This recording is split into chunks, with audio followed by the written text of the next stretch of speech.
সিরিয়ার president Bashar আল আসাদের পতনের পর দেশটিতে বিমান হামলা চালিয়েছে মার্কিন বাহিনী। আইএস গোষ্ঠীর স্থাপনা লক্ষ্য করে এসব হামলা চালানো হয়েছে বলে দাবি করেছে যুক্তরাষ্ট্র। এদিকে আসাদের পতনকে সিরিয়ানদের জন্য ঐতিহাসিক সুযোগ বলে অভিহিত করেছেন মার্কিন প্রেসিডেন্ট জো বাইডেন। বার্তা সংস্থা এফপির প্রতিবেদনে বলা হয়েছে, সিরিয়ার ক্ষমতাচ্যুত প্রেসিডেন্ট আসাদকে জবাবদিহিতার আওতায় আনা উচিত বলে মন্তব্য করেছেন বাইডেন।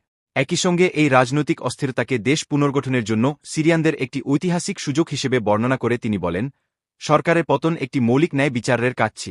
সিরীয় জনগণ, যারা অনেক দুর্ভোগ সহ্য করেছে, তাদের জন্য এটা এক ঐতিহাসিক সুযোগ। যুক্তরাষ্ট্রের প্রথম পূর্ণ প্রতিক্রিয়ায় বাইডেন হুঁশিয়ার করে দিয়ে বলেন, কোনো সন্ত্রাসী গোষ্ঠীর আবির্ভাব যেন না হয়, সে ব্যাপারে ওয়াশিংটন সজাগ থাকবে। তিনি আরও বলেন, ওয়াশিংটন সিরিয়ানদের পুনর্গঠনের জন্য সহায়তা করবে। তিনি বলেন, আমরা জাতিসংঘের প্রক্রিয়ার মধ্যে আসাদ সরকার থেকে দূরে নতুন সংবিধান সহ একটি স্বাধীন এবং সার্বভৌম সিরিয়া গড়ার লক্ষ্যে সকল সিরীয়